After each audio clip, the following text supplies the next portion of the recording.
Hi, Tyrone. Tyrone, this is Amir. I want to talk to you, so please give me a call. Hello, Ty. This is Nas. I really need you, maybe if you can. Hey, Ty, when you get a chance, give me a call. Love you. Hi, Tyrone. Gloria Gaston from Antioch. I really, really miss Hey, you. Ty, it's Jeff. Didn't forget about you. Mr. Kite, this is Tony calling. Give me a call when you get a chance. Hi. I've been very nice to you. The best way to put this together is to tell the story from the beginning. I grew up in Monroe Projects, and in the projects I was known as the commercial kid.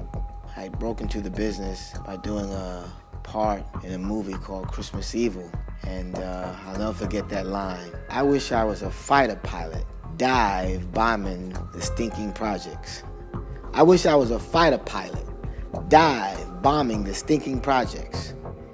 And from that one line in that movie, my first commercial was with Sugar Ray Leonard and his son for 7-Up. Wow, was that the stick? Nah, that's just my dad. And after that, I've done several with Dr. J, the Chapstick. Dr. J!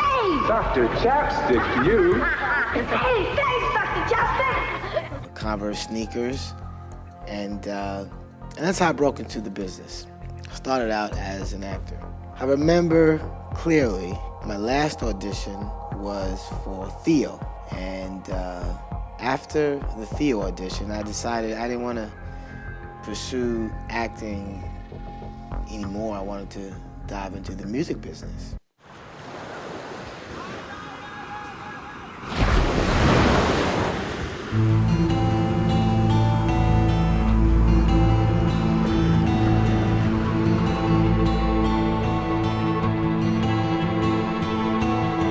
A brand new life I can't see. Never thought you'd be a special part of me. No, baby. Ty Maximus. New box, y'all. Y'all keep it cracking, I love you. I first met through our Aunt Maddie. We met in a church, through the church choir. At that time, her mother did not want her singing R&B, and so she forbid her to sing R&B or be involved with it. So we would have to sneak and get together, and we did. I had a friend of mine, Tony Myers, my god brother, actually. He would go pick her up on occasions for me because I was just so glued in the studio. To this day, I'm glued in the studio. He would pick her up. This one time, she was just determined to be at the studio, and her mother had decided to stay home that day. Faith climbed out of the second floor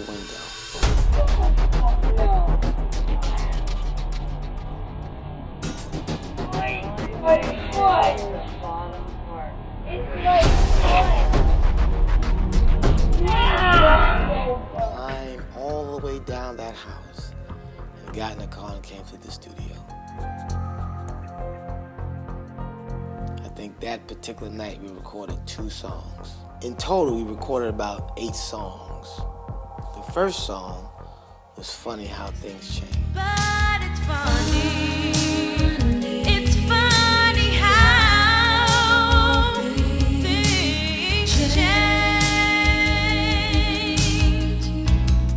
Oh, it's so funny the way things change.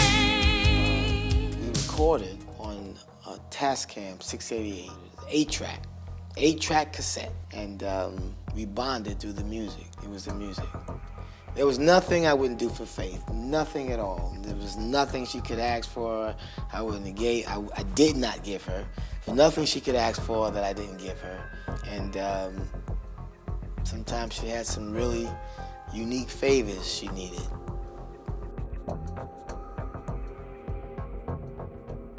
So time would move on and life goes on, and I had written a song for Freddie Jackson on his Do Me Again album. And I decided to move to Atlanta, Georgia. Ladies and gentlemen, the no smoking signs have now been switched on, so please no further smoking until you've cleared. So just to remind you, pushing back and starting.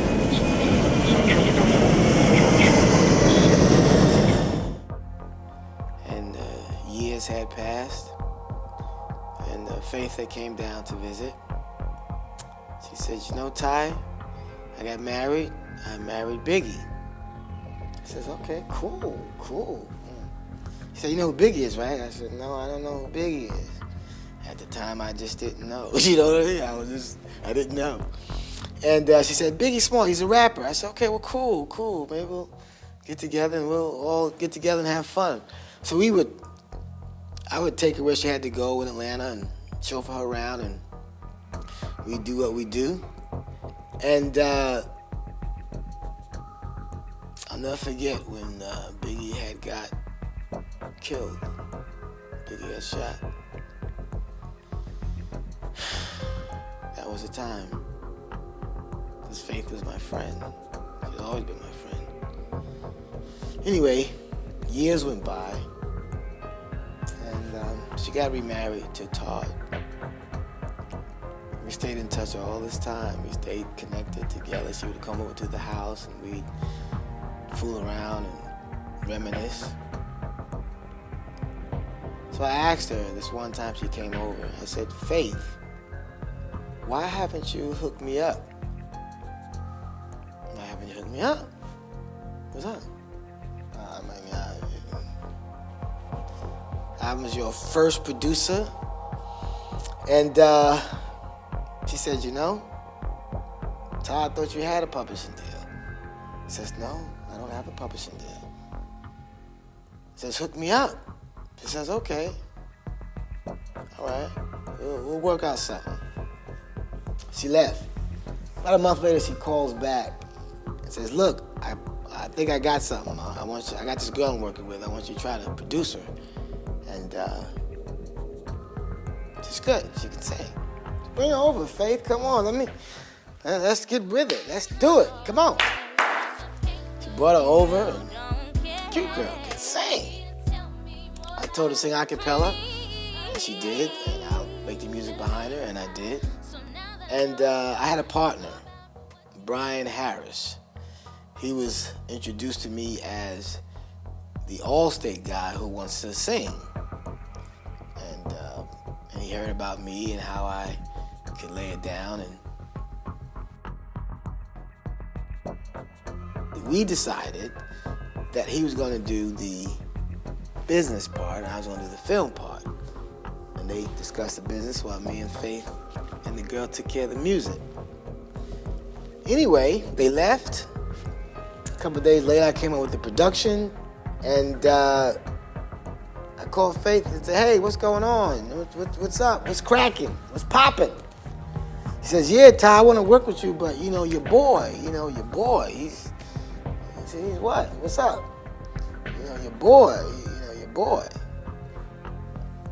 I said, Faye, I don't know what my boy means or what he did or said, but that has nothing to do with us. Let's just keep this thing moving. He said, okay, Ty, I'll get back with you. That was the last time I heard from Faye. The last time.